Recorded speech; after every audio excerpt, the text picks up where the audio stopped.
Welcome to Mammy's Kitchen, folks. All right, so we've got two Maine lobsters here that are in this good-sized kettle, and I have put about this much water in the bottom of it. Now you can steam these also if you want, if you have a steamer, but I like a little bit of corn on the cob with mine, so I've thrown a piece of corn on the cob in there, and I added about a tablespoon of this pink salt to it, which will give it a nice flavor. Now we're just going to put our temps over here on about a number 8. We want to bring this to a rolling boil. And we're going to cook this for, once it starts boiling, for about 15 minutes. We want the lobster to be completely red on the outside. A nice red color. So, we'll be back.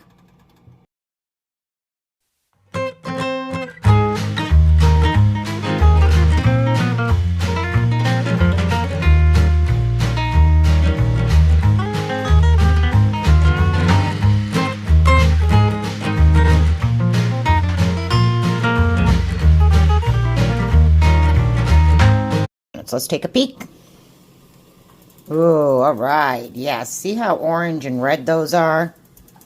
Very nice. And my corn should also be done. So I'm going to go ahead and I'm just going to turn these off. And I'm going to let them sit there for a little bit. Maybe 5 minutes and just cool down before we dump them over in the sink. All right, folks. So I've got my corn out. I've generously put some butter on it, some salt. And here's our lobsters. Now we're going to take them over to the sink and we are going to dump them in the sink and let them chill for a minute.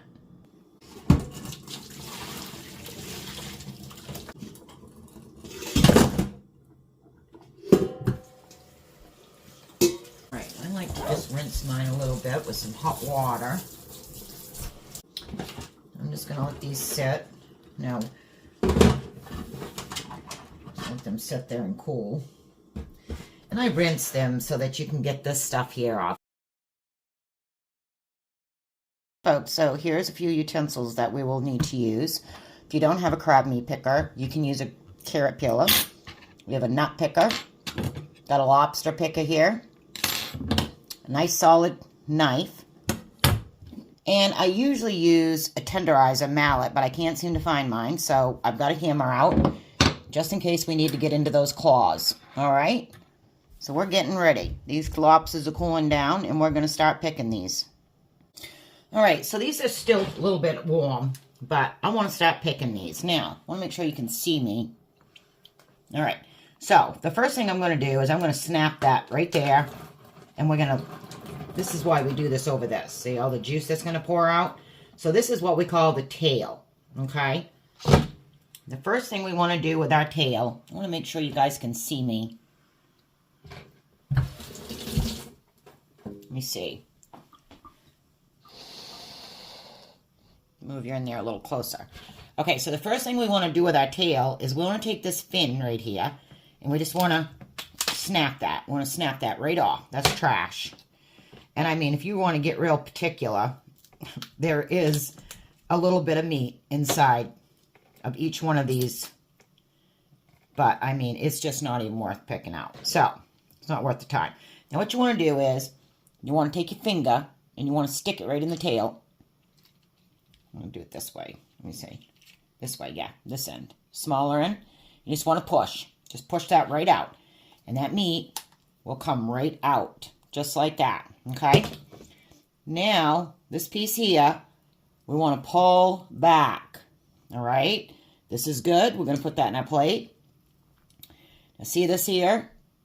We don't want that. We want to get that out. I'm going to get rid of all of that. Peel that right off.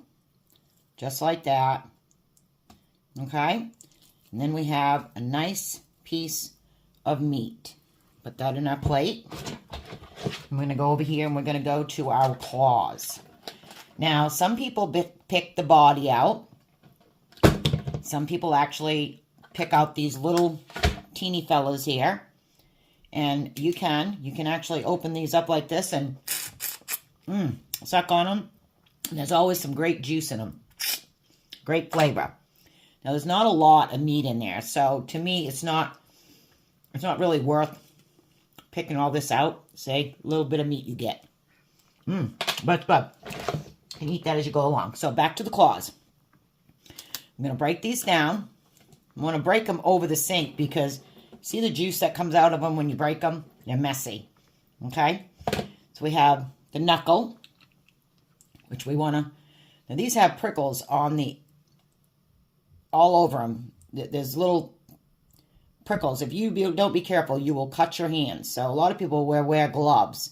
But what I like to do anyhow, there's a lot of different ways to pick. But what I like to do is I'll take my... usually a crab meat picker, but in this case I can't find it.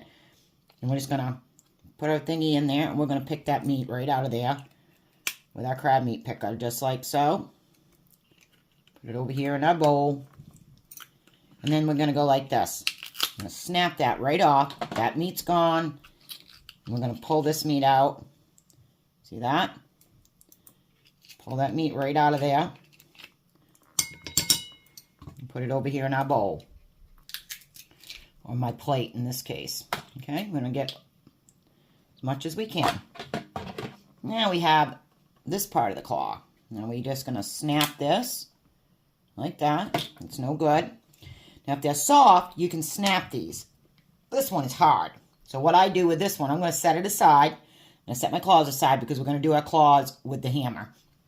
I'm just going to set that there for now. And I'm going to keep breaking these, okay?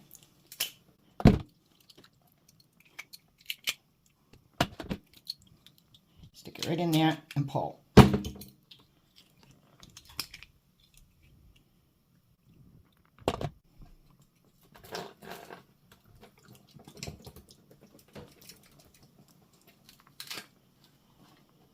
When you pull that, you want to get that bone right there out. If you don't get it out, then you need to pick it out when you do your claw. When you break into your claw, you want to make sure that bone's not in there. Okay. All right, claw. We're going to set that aside and do that later. Now, like I said, some people will pick out their body meat.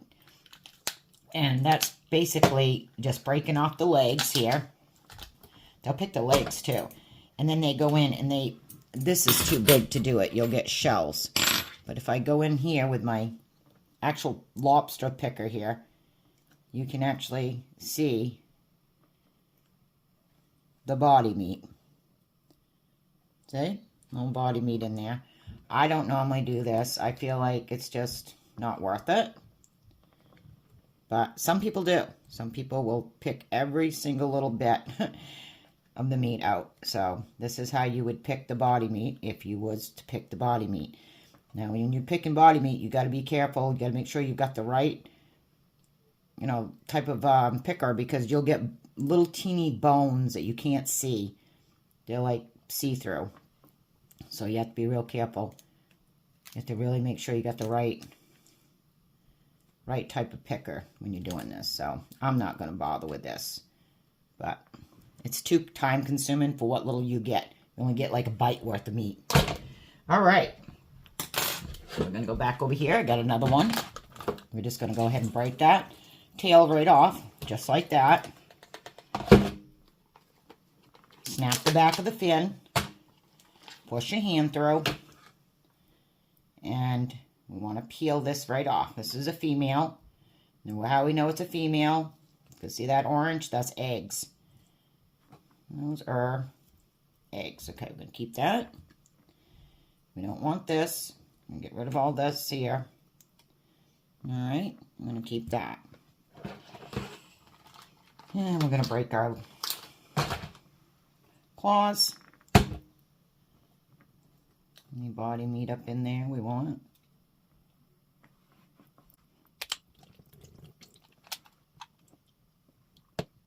See that one there? Soft. I was able to break that right off.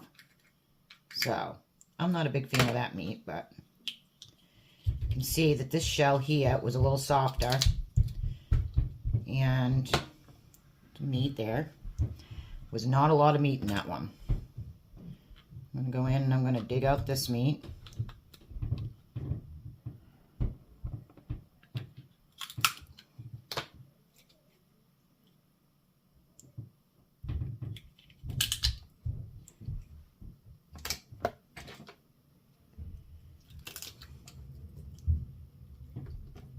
Get that meat. This one here is fairly soft. It's either, I think they're starting to harden up. They were soft like in February, and they start hardening up about this time of the year. The best time to get a Maine lobster is in July. They're the sweetest and the most full at that time. All right. Or at least they always were with our climate. Ow, that thing is sharp. See that? I just cut myself. Or poked myself, I should say. All right, make sure we're not bleeding. All right. So, we got those claws out. There wasn't a lot in them. Those ones, the meat just come right out, which that will happen. So now what I want to do is show you how you can cut a hard claw. I'm just going to slide this back. Over here. Now, I do it this way. You just put your knife here, and you take a hammer or a mallet or something, you know, heavy, strong, and just give it a good, okay? And that will make that crack right out, and you can just pull that meat right on out. See that? Just gonna get that white stuff off. Okay, we got one more. Now this is,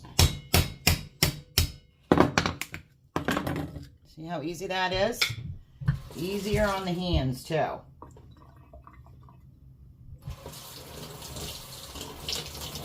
Okay.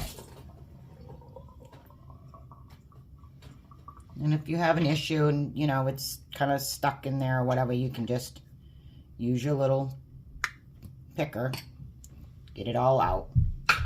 There we go. Clean this up here a little bit. All right, guys, so I'm just draining out all this juice that's in here, and I like to put mine in a bag because I tie this up and then I put it in my trash can. You don't want to put your trash out either, not here anyhow in the state of Maine, because it will attract animals. And this is just going to help to keep your trash can from stinking and dripping all through the trash, because this stuff is, once it rots, it will get very stinky. Like I said, it will attract animals, so you don't want to leave your trash out. The bears, coons will get into it, skunks. So, yeah, always wrap it in a bag and then tie it and put it in your trash can. All right, and now I've got my sink all cleaned up and disinfected. Here we have it. Delicious, yummy Maine lobster. Now, there's so many different things you can do with this. I'm going to have it dipped in some hot butter. And I'm actually going to take my lemon. And I'm just going to squeeze it over the top. If you don't have lemon, a lot of us will use apple cider vinegar. You can dip it in apple cider vinegar to squeeze some apple cider vinegar on it or whatever like that. Some people don't use any. I mean, it's just so whatever you like, okay? And you can do so many things with this. You can use it to make a lobster stew. You could make lobster Alfredo. You could make lobster rolls with it. You can just eat it like this, dipped in some hot butter, which I absolutely love it like this. Some people will actually fry it up in the butter. My butter needs to be melted up again. But, it's such a treat. And there's absolutely nothing to it. Corn on the cob goes really good with it on the side, and maybe some potato salad is a traditional here in Maine. A little blueberry pie on the side for dessert, or blueberry crisp, which I have, that I made the other day, that we're going to have with that for dessert. And yeah, so thank you so much, y'all, for following along and watching. If you like my content and you want to see more of it, please click the like button and comment or subscribe to my channel so that we can make more content like this.